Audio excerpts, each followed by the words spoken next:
Lecture number 2 आज हम देखेंगे कि लैंग्वेजेस को कैसे डिफाइन किया जाता है। लेक्चर नंबर 1 में हमने लैंग्वेजेस का बेसिक इंट्रोडक्शन देखा था। आज लेक्चर 2 में उन लैंग्वेजेस को हम डिफाइन करने की कोशिश करेंगे। Defining languages. अच्छा, अब ये लैंग्वेजेस को डिफाइन करने में वो कहता है कि the languages can be defined in a different way such as. अब लैंग्वेजेस को डिफाइन करने के मल्टीपल वेज हैं। सबसे पहले डिस्क्रिप्टिव डेफिनेशन, रिकर्सिव डेफिनेशन, उसके अलावा यूजिंग रेगुलर एक्सप्रेशन RE। ठीक है, ये भी एक तरीका है उसको लैंग्वेजेस को डिफाइन करने का। और उसके बाद है जी फाइनाइट ऑटोमेटन FA। ठीक है, मतलब ये डिफरेंट मेथड है। हम बारी बारी सारे मेथड्स जो हैं इनको डिस्कस करेंगे और इनके ज़रिए जो है वो अपनी लैंग्वेज को डिफाइन करने का या अपनी लैंग्वेज को बनाने का जो है वो तरीका सीखेंगे। सबसे पहले जो चीज़ हम देखेंगे वो है डिस्क्रिप्टिव जो है वो डेफिनेशन, कि डिस्क्रिप्टिव वे में आप लैंग्वेज को कैसे डिफाइन कर सकते हैं। रिकर्सिव, रेगुलर एक्सप्रेशन और FA जो है फाइनाइट ऑटोमेटा, ये हम बाद में डिस्कस करेंगे। तो पहला जो हमारा टास्क है वो है कि डिस्क्रिप्टिव डेफिनेशन ऑफ लैंग्वेज। तो डिस्क्रिप्टिव जैसे नाम से आपको क्लियर हो जाना चाहिए, इसका मतलब क्या है कि जिसमें जो लैंग्वेज आपने डिफाइन करनी है वो जिन कंडीशंस, जिन रूल्स के ऊपर वो डिफाइन होनी है वो डिस्क्राइब किए होते हैं। ठीक है, जैसे लिखा हुआ है द लैंग्वेज इज डिफाइंड, किस तरह से डिफाइन की जाती है, describing the conditions imposed on it's words. मतलब कि जो भी लैंग्वेज की कंडीशंस हैं वो डिस्क्राइब की जाती हैं कि जी ये कंडीशंस होंगी और इसके मुताबिक आप डिफाइन करें।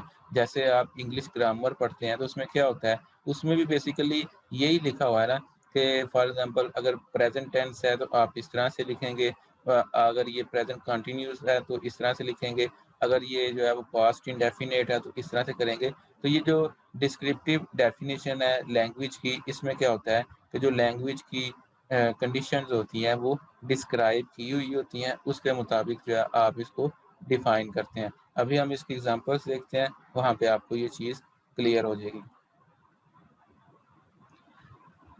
अच्छा, अब एग्जांपल है, ये येलो कलर में जो स्टेटमेंट लिखी हुई है, ये अगर आप पढ़ें, the language L of strings of odd length. अब ये उसने हमें कंडीशन बताई है, और कंडीशन क्या बताई है कि आपने एक लैंग्वेज एल जो है वो डिफाइन करनी है कि जिसकी स्ट्रिंग्स जो है वो ऑड लेंथ की होंगी।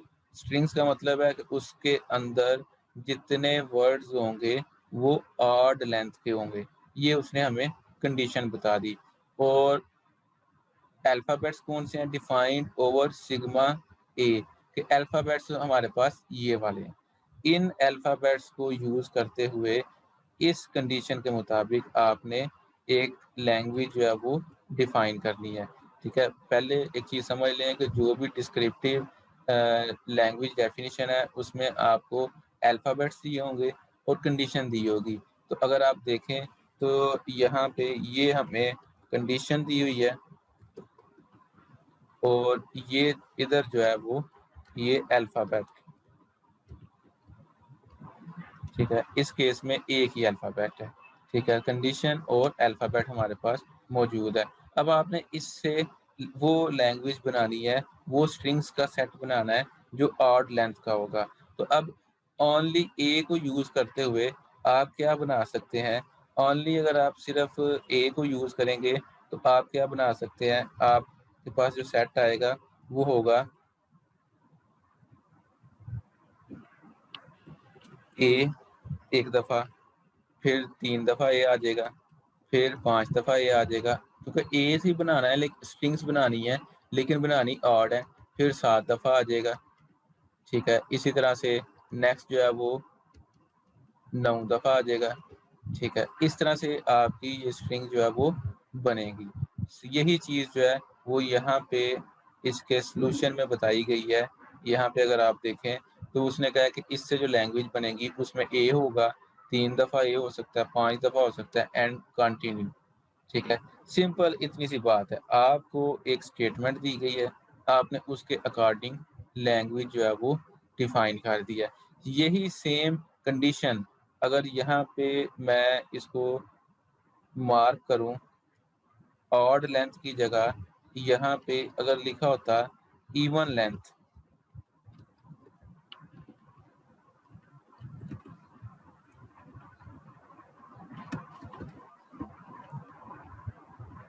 इवन लेंथ लिखा होता तो फिर जो लैंग्वेज हम डिफाइन करते वो लैंग्वेज होनी थी L इक्वल टू ए फिर 4 टाइम्स फिर 6 टाइम्स एंड सो ऑन, ठीक है? अब आपको मेरा ख्याल है कि ये चीज़ क्लियर हो गई होगी कि आपको जो भी लैंग्वेज दी गई है, उसकी जो डिस्क्रिप्शन दी है, उसको पढ़ के आपने जस्ट लैंग्वेज को डिफाइन करना है। नेक्स्ट एग्जांपल देखें, आपको ज़्यादा बेहतर तरीके से जो है वो क्लियर हो जाएगा। आपको एग्ज़ाम में भी इसी तरह से ही आएगा कि आपको एक दी हुई होगी स्टेटमेंट, आपने उसके मुताबिक जो है वो लैंग्वेज क्रिएट करनी है। नेक्स्ट एग्जांपल है the language L of strings that does not start with a defined over sigma A B C. अब इसमें जो कंडीशन है उसको मैं हाईलाइट करने लगा हूँ पर्पल कलर से, ठीक है? अब ये जो है ये कंडीशन है और अगर आप अल्फ़ाबेट्स देखें तो मैं हाईलाइट कर देता हूँ वाइट कलर से ये। तो इसका मतलब है कि ये 2 चीज़ें आपको मिल गई। अब इसके बाद आपने ए, बी, सी से मिलते हुए कुछ भी कॉम्बिनेशन बनाने हैं, कोई भी आप स्ट्रिंग बना सकते हैं, लेकिन वो ए से स्टार्ट नहीं होगी, ठीक है? ए बाद में आ सकता है, लेकिन ए से स्टार्ट नहीं होगी। अगर आप नीचे देखें, तो आपको यहाँ पे जो है ये चीज़ नज़र आ रही है कि पहले बी है, फिर सी, B A, B, C, C B, सी, ठीक है? इसके आगे जो है वो अगर मैं यहाँ पे नीचे कंटिन्यू करना चाहूँ, ये सी के बाद ताकि आपको थोड़ा-सा आइडिया हो कि हम क्या-क्या कर सकते हैं। इसके बाद हो सकता है CAB लिखा जाए, ठीक है? CAB आप लिख सकते हैं। बस ए शुरू में नहीं होना चाहिए, उसके अलावा ए, बी, सी से मिला के आप कुछ भी बना लें, वो जो है वो वैलिड होगा, ठीक है? बस ये है कि आपका जो ये है ए, ये पहले नंबर पे नहीं आना चाहिए। ए बाद में आए, बाकी आप जो मर्ज़ी जो है वो बनाते जाएँ, उससे कोई गर्ज़ नहीं। तो इस तरह से ये लैंग्वेज जो है डिफाइन हो गई, जो कि ए, बी, सी से मिलके बनी है, लेकिन ए से स्टार्ट नहीं होगी। अच्छा, अभी हमने आज के सारे लेक्चर में ना सिर्फ़ इसकी एग्ज़ाम्पल्स ही देखनी है, तो अभी 5-6 एग्ज़ाम्पल्स और भी आएँगी, तो आपको मज़ीद जो है वो क्लियर होगा। जितनी पॉसिबल एग्ज़ाम्पल्स आ सकती है एग्ज़ाम में, वो मैंने कोशिश की है कि सारी हम आज के लेक्चर में डिस्कस करें, ताकि एक दफ़ा सब लोग उसमें से जो है वो गो थ्रू हो जाएँ। नेक्स्ट अब आप देखें,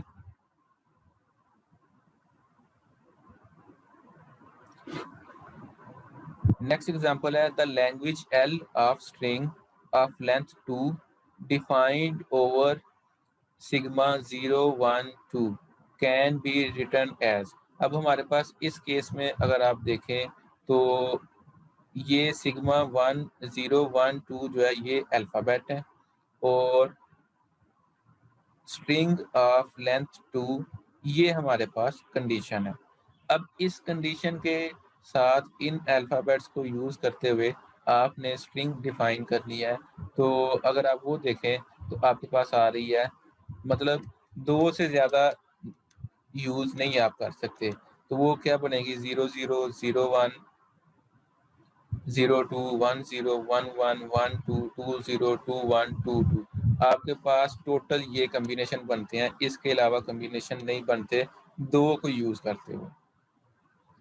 इन केस वो आपसे ये कहता कि इसका आपने जो स्ट्रिंग बनानी है वो लेंथ 3 की हो सकती है, ठीक है?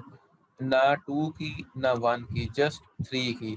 तो उस केस में क्या होना था, उस केस में जो आपकी लैंग्वेज बननी थी वो बननी थी L इक्वल टू 0 1 2, एक कॉम्बिनेशन ये बनना था, फिर 0 2 1, उसके बाद आपका कॉम्बिनेशन बनना था 1 2 0, उसके बाद आपका कॉम्बिनेशन बनना था 1 2 1, उसके बाद 1 1 1, मतलब इस तरह से कॉम्बिनेशन बनने थे, ठीक है? और ये तब तक चलने थे जब तक कि ये सारे कॉम्बिनेशन आपस में कंप्लीट ना हो जाए, ठीक है? इसी तरह से हमने जो पीछे बनाया है, ये जो पहले किया, जो हमारी एक्चुअल स्टेटमेंट थी, उसमें क्या था कि 2 वैल्यूज़ थी, तो हमने 2 के मुताबिक जो है इस स्ट्रिंग को डिफाइन किया था। तो ये भी आपको बात क्लियर हो गई होगी कि आपने इस तरह का अगर कोई लेंथ पे रिस्ट्रिक्शन आई हो, तो वो आपने किस तरह से डिफाइन करना है।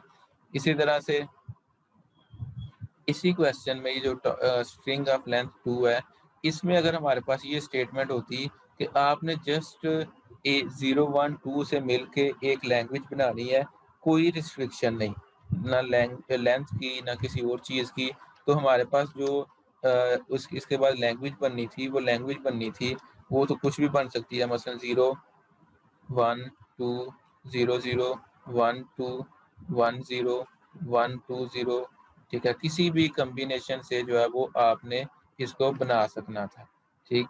मतलब ये कि जो चीज़ मैं आपको समझाना चाह रहा हूँ, जो कंडीशन दी है, उसके मुताबिक जो है वो आप जस्ट इसको फॉलो करके लैंग्वेज को डिफाइन कर सकते हैं। नेक्स्ट हमारे पास है language L of string ending in 0। अब एंडिंग इन 0 जो है, ये हमारे पास कंडीशन आ गई, और अल्फ़ाबेट्स में देखें तो हमारे पास है सिग्मा 0 1, मतलब कि 0 और 1 जो है ये 2 अल्फ़ाबेट हैं। अब कोई भी स्ट्रिंग आप बनाएँ, और लेकिन एंड पे 0 आना चाहिए। अगर आप यहाँ पे देखें तो आपके पास जितनी स्ट्रिंग्स ये मौजूद हैं, हर स्ट्रिंग के एंड पे 0 आ रहा है, और ये डॉट्स बता रहे हैं कि ये सिलसिला चलता जाएगा। आगे इसके मज़ीद जो है वो एडिशन जो है वो होती जाएगी। आप चाहें तो इससे आगे जो है हो सकता है वो 1 1 1 1, आप चाहे 5 1 6 दफ़ा 7 दफ़ा या 50 दफ़ा 1 लगा के 0 लगा दें, तो भी स्ट्रिंग जो है ये वाली इसका पार्ट ही कंसीडर होगी, ठीक है? और स्ट्रिंग की ना कोई मिनिमम लेंथ है ना मैक्सिमम लेंथ है। आपको जो स्टेटमेंट बताई गई है, आपने उसके मुताबिक लैंग्वेज डिफाइन कर देनी है। इससे कोई आपको लिंक नहीं होना चाहिए कि वो जो लैंग्वेज आपने डिफाइन की है वो लैंग्वेज आपकी लिमिटेड है, फाइनाइट है, जैसे ये देखें फाइनाइट थी, या वो आपकी कंटिन्यूअस है जो चलती जा रही है। ये देखें बाकी जो है ये मुसलसल चलती जा रही हैं, डॉट्स शो कर रहे हैं कि ये चलती जाएँगी, ठीक है? इस चीज़ पे आपने नहीं जाना, आपको जस्ट एक स्ट्रिंग दी गई है, कंडीशन, एक आपको अल्फ़ाबेट का सेट दे दिया गया है, आपने उसके मुताबिक लैंग्वेज डिफ़ाइन कर देनी है, नथिंग एल्स। क्यों है, कैसे है, स्ट्रिंग की लेंथ 2 क्यों थी, वो 0 पे एंड क्यों करवाया है, अल्फ़ाबेट्स ये क्यों दिए हैं, ये कोई चीज़ नहीं, आपको जस्ट जो कंडीशन दी है, जो अल्फ़ाबेट्स दिए हैं, उनके मुताबिक आप इसको डिफ़ाइन करेंगे। ये आपका तरीकाकार होगा, ठीक है? और इवन ऐसे भी पेपर में क्वेश्चन आता है कि आपसे पूछा जाएगा कि ये स्टेटमेंट जैसे आपको ये लिखी हुई नज़र आ रही है, ये पूरी स्टेटमेंट, इसको सब लोग ज़रा अपने माइंड में रखें। Next example is the language equal of string with number of A's equal to number of B's defined over AB। Condition आपको पता चल गई कि जो भी आपने स्ट्रिंग बनानी है उसमें नंबर ऑफ ए और नंबर ऑफ बी जो है वो इक्वल होने चाहिए, और ये आपके पास अल्फ़ाबेट हैं। अब अगर आप इसके सॉल्यूशन की तरफ आएँ तो आप देखें कि सबसे पहले है एम्प्टी, नल स्ट्रिंग, ऐसे भी तो हो सकता है ना कि ए भी ना हो और बी भी ना हो। तो सबसे पहले नल,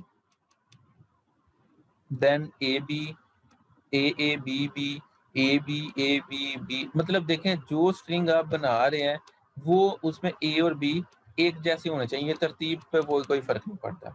ए और बी जो है उनका उनके आप कह लें कि जो नंबर ऑफ ए एंड बीज हैं वो इक्वल होने चाहिए। नेक्स्ट अगर आप एग्जांपल देखें, द लैंग्वेज इवन इवन, ठीक है, of strings with even number of A's and even number of B's. अब ये अल्फ़ाबेट ए और बी है, इस पे आपने स्ट्रिंग बनानी है, लेकिन आपका जो ए और बी है इनकी जो इन नंबर ऑफ ए एंड बीज हैं वो इवन होने चाहिए। अब अगर आप देखें तो हर स्ट्रिंग में आप देखेंगे कि ए और बी जहाँ पे भी यूज़ हो रहे हैं वो इवन में हो रहे हैं। अब इक्वल की बात नहीं हो रही, अब बात हो रही है इवन की। ए यूज़ करना है तो या 2 करें या 4 करें, बी यूज़ करना है या 2 करें या 4 करें या 6 करें, ठीक है? ना तरतीब से ना ही अब इक्वालिटी, यहाँ पे सिर्फ 4 ए यूज़ हो गए हैं, 2 ए 2 बी यूज़ हो गए हैं, यहाँ पे भी 2 ए 2 बी हैं, 2 ए 2 बी हैं, ये सारा इसी तरह से चल रहा है, यहाँ पे 4 के 4 बी यूज़ हो गए हैं, ठीक है? हो सकता है कि ये स्ट्रिंग जो कंटिन्यू हो रही है आगे कहीं जाके यहाँ पे 6 दफ़ा बी और 4 दफ़ा ए भी आ रहा हो कहीं पे, ठीक है? इस तरह से मतलब ये इसका हिस्सा है, ठीक। इसी तरह से ये जो ऊपर वाला है, इसमें लिखा हुआ है the language equal of string. ऐसे भी हो सकता है कि क्वेश्चन आए language not equal of string, और जब नॉट इक्वल ऑफ स्ट्रिंग आएगा तो उसका मतलब क्या है? उसका मतलब है कि आपका जो ये है इसमें ये नॉट इक्वल होना चाहिए, मतलब ए और बी की जो वैल्यूज़ हैं ये नॉट इक्वल होनी चाहिए। उसके लिए आप क्या करेंगे, आप एक दफ़ा ए लिख लेंगे, एक दफ़ा बी लिख लेंगे, फिर एक दफ़ा अगर आपने ए लिखा तो 2 लिख लें, बी 1 लिख लें, फिर बी 1 लिख लें और ए 2 लिख लें, ठीक है? फिर ये लिख लें, इस तरह से कर लें।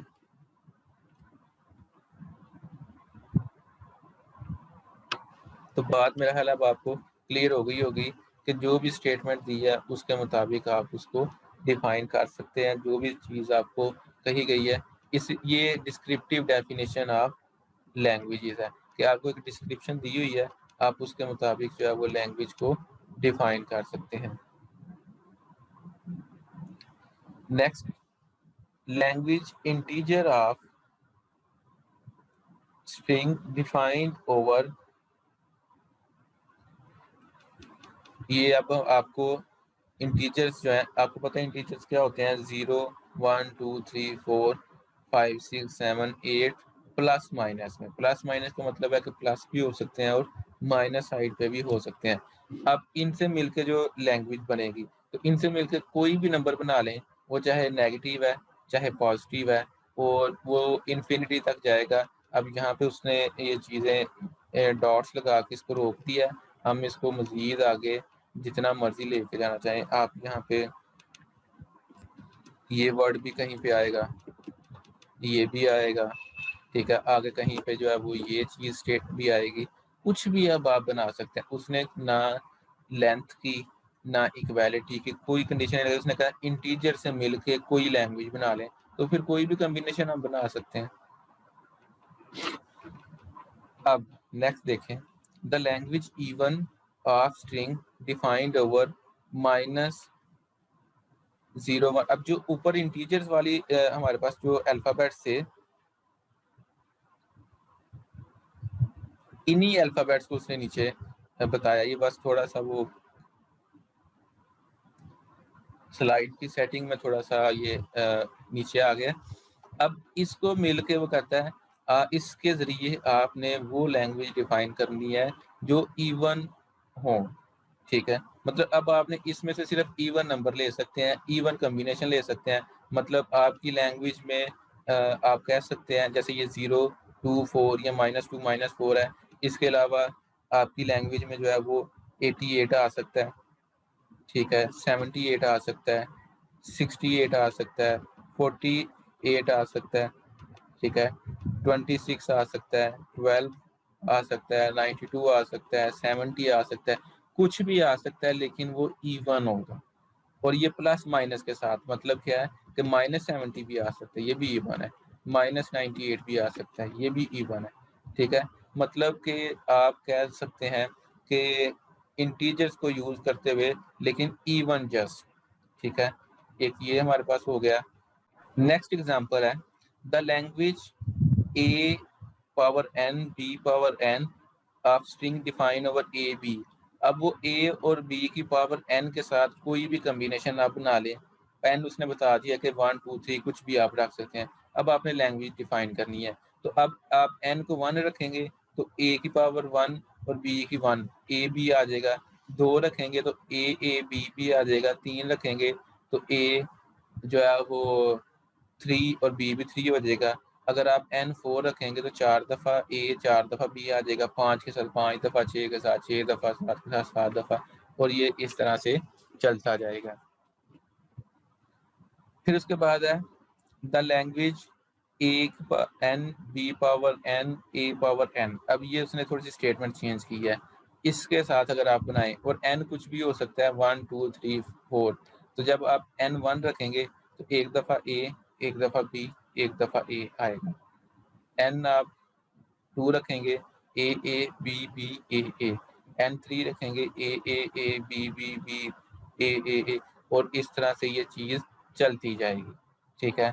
तो मतलब कोई भी स्टेटमेंट हमें दे, हम उसके मुताबिक लैंग्वेज को डिफाइन कर सकते हैं।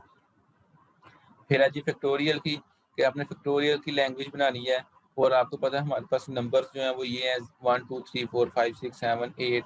इनके फैक्टोरियल से लैंग्वेज कौन सी बनेगी, मतलब इनके सब के फैक्टोरियल ले लें, 1 का ले लें, 2 का, 3 का, 4 का, 5 6 7 8 9, जो आपके पास आंसर्स आएंगे वो सारे मिला के एक सेट बना लें, तो वो इसके फैक्टोरियल का सेट होगा।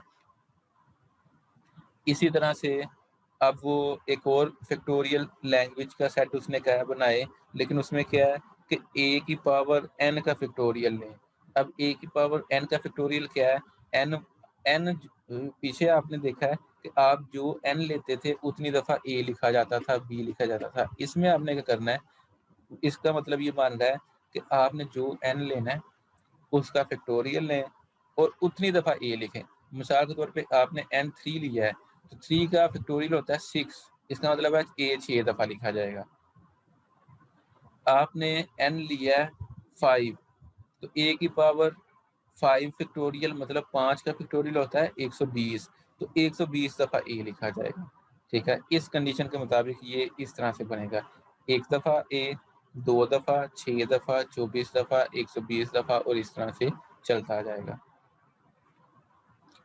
फिर है जी डबल फैक्टोरियल। पीछे जो था वो सिंगल के साथ था, ये डबल है, a की पावर n फैक्टोरियल b की पावर n फैक्टोरियल हो तो वो इस तरह से लिखा जाएगा जैसे ये आपको यहाँ पे नज़र आ रहा है। सेम उसी तरह से ये है कि अगर आप n2 लेंगे तो 2 का फैक्टोरियल 2 होता है, तो क्या बनेगा, a की पावर 2, b की पावर 2, और वो इस तरह से आएगा।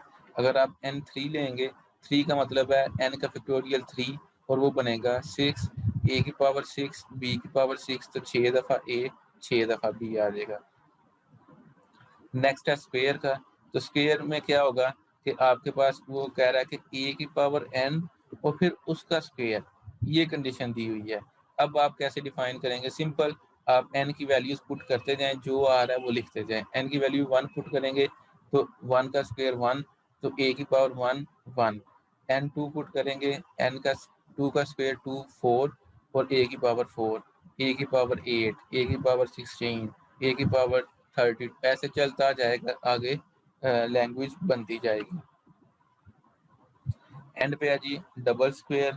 डबल स्क्वायर क्या है कि आप एक लैंग्वेज जो है वो डिफाइन करें जिसमें, जैसे यहाँ पे सिंगल था, जैसे पहले हमने फैक्टोरियल वाला सिंगल पढ़ा, फिर डबल फैक्टोरियल पढ़ा, फिर हमने सिंगल स्क्वायर वाला पढ़ा, अब हम डबल वाला देखेंगे, उसी तरह से ये डबल होगा, इसको आप देख लीजिएगा। फिर प्राइम नंबर्स, ठीक है, प्राइम नंबर भी आपको पता है जो अपने अलावा किसी और नंबर पे डिविजिबल नहीं होते, ठीक है। तो ए के साथ आपने प्राइम नंबर्स की बनानी है। अब प्राइम नंबर कौन से होते हैं, 2, उसके बाद 3 है, फिर 5 है, फिर 7 है, फिर 11 है, फिर 13 है, फिर 17 है, फिर 19 है। ये वो नंबर्स हैं जो अपने अलावा कहीं पे भी, किसी पे भी डिविजिबल नहीं है। तो ये प्राइम नंबर्स का मतलब प्राइम सेट बन गया, ठीक है? तो ये आज का हमारा टॉपिक था जिसमें हमने डिस्क्रिप्टिव वे में लैंग्वेजेस को डिफाइन करना जो है वो सीखा था।